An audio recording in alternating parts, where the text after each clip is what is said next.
finally, last but not least, Pixing Zhang has been advocating on behalf of Falun Gong practitioners' human rights for the last 20 years, including advocating to elected officials. Mr. Zhang was awarded the Queen Elizabeth II's Diamond Jubilee Medal in 2012 for his volunteer work for the Falun Gong group. He has also worked closely with many Chinese Canadians on a number of issues of importance to the Chinese Canadian community, including the 2006 Chinese head tax apology and the regulation of the practice of traditional Chinese medicine. Thank you all. Mr. Zhang, at your consultation meeting, mis and disinformation about and affecting Falun Gong and Falun Gong practitioners was discussed. Could you please explain and share your suggestions for how to respond? Thank you, Madam Commissioner, Your Honor, for hearing our input. Thank you for your kind introduction, and this is a very important question.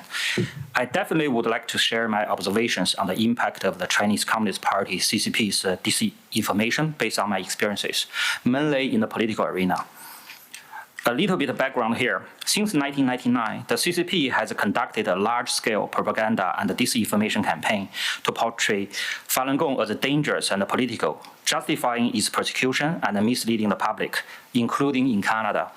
The CCP controls most Chinese Canadian media and pressures Western outlets to adopt its narratives. As a result, a representational report of Falun Gong usually falls out of the horizon of media reporting, in particular Chinese media. In response, Falun Gong practitioners engage in truth-telling efforts, especially to inform mainland Chinese of the persecution, and also warn the Canadian government and the society about the broader dangers of the CCP, whose malicious tactics could threaten anyone due to its global ambitions. For 2 decades, I haven't encountered barriers forming friendship with many fellow mainland Chinese in concerning community issues, except for someone who really close to the Chinese consulate. Many found me trustworthy as Falun Gong practitioners believe in strong moral principles. From my experience, there's a little hostility toward Falun Gong among average mainlanders. However, fear of the CCP's ruthless tactics lead most to remain silent on the persecution of Falun Gong. Now back to the question. From my observation, disinformation attacks have been tried at every election since 2004. But had not much impact until 2021. I'm going to discuss 3 common disinformation related to Chinese Canadians, most particularly mainland Chinese. Misinformation 1. Mainland Chinese in Canada are pro-Beijing and follow Beijing's directives when it comes to voting. No, most are not, and they are the biggest victims of CCP foreign interference. CCP agents and proxy groups actively spread this narrative to politicians, but in my experience, most mainland Chinese actually dislike and don't trust the CCP regime at all. Most, if not all, mainland Chinese immigrants came here for safety, freedom, and a better future for their children. However, many mainland Chinese feel their community here are heavily influenced by CCP activities, a bit like a communist China. They are short of an independent public representation. And in reality, most Chinese politicians avoid challenging the CCP. I have many stories to tell, but just one example here. In a city with a large Chinese population, most Chinese Canadian city councillors are close to the Chinese consulate. One time, a person not favored by the consulate showed up at the event. 3 councillors reported this to the consulate, which then summoned the event organizer twice to explain why this individual was there. In the 2021 election, CCP proxies disinformation created widespread fear and alienations among mainland Chinese. Concerning local lives could be affected. Many, though, not following pro-CCP voting suggestions, chose not to vote, thus undermining the democratic process. It's inaccurate to believe mainland Chinese are pro-CCP by default. Most are not. However, with the CCP's immense resources, high motivation, and clandestine actions, agents or proxies can sponsor and rally the pro-CCP organizations and some Chinese nationals, and can influence some election nominations. So my first suggestion is that Canadians need to find ways to better understand and engage with mainland Chinese people.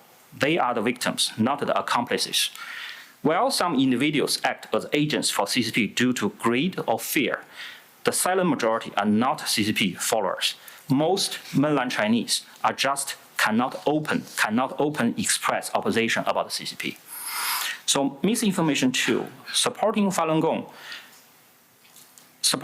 basic rights will damage Chinese support for the trade with China. In 1999, Canada and the Liberal government was the first one to speak against the persecution of Falun Gong.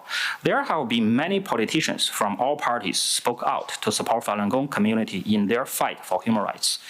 For 25 years, the CCP and its agents and some uninformed insiders have spread disinformation to Canadian politicians, claiming supporting for Falun Gong would alienate Chinese voters and harm China-Canada business ties.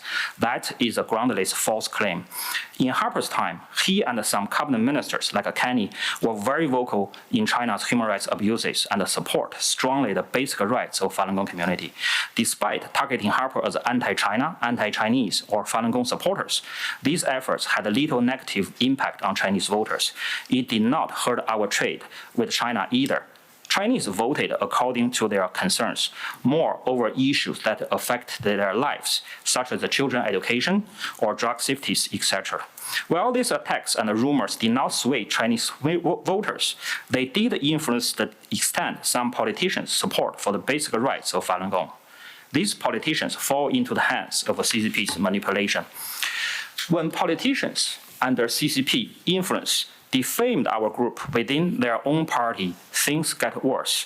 Around 2013, a provincial minister told me that a fellow politician close to the Chinese consulate distributed defamatory pamphlets against the Falun Gong from the consulate and discouraged his colleagues from supporting the Falun Gong community.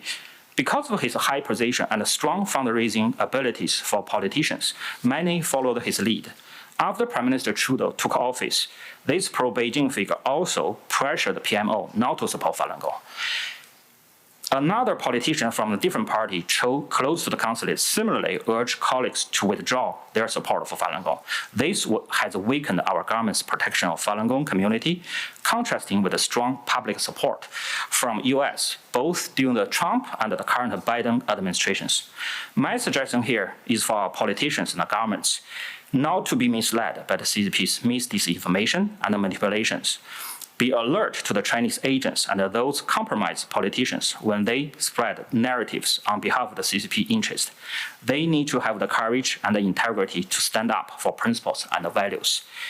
Lastly, I want to underscore that many in the Mainland Chinese community welcome the C-70 Countering Foreign Interference Act, which could protect them from the CCP rule of fear, hate, and misinformation. The CCP is good at blending its agents with the civilians.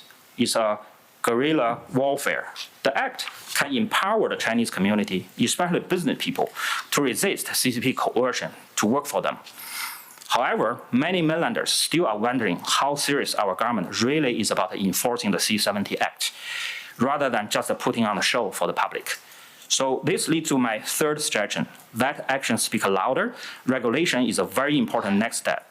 Time to stay in line with our allies like the US, Germany, Australia, who are taking actions. This is my answer for the question. Thank you. Thank you.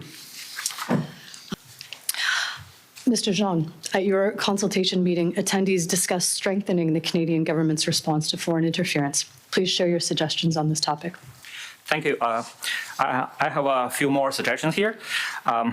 Try to not repeat others. So first, Canadian immigration rules should be more stringent to screen human rights violators from PRC. I tell you a story. One day, a non-Falun Gong friend called me in shock, sharing that one of his WeChat contacts was bragging about being a military police who arrested a Falun Gong practitioner and forced him to kneel on broken glass. This person later became the president of a provincial Chinese association in Canada and also often show off his photos with Chinese officials.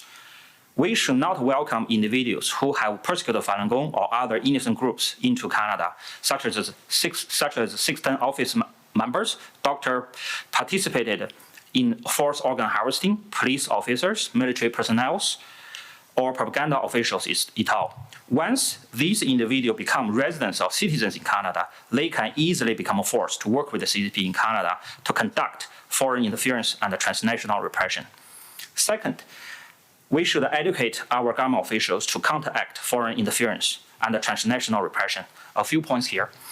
We need to strengthen effort to raise awareness across all government levels about the foreign interference, focusing on distinguishing CCP disinformation from other sources.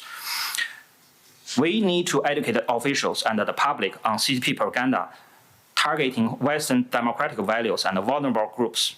We need to maintain close communication with the diaspora community to stay updated.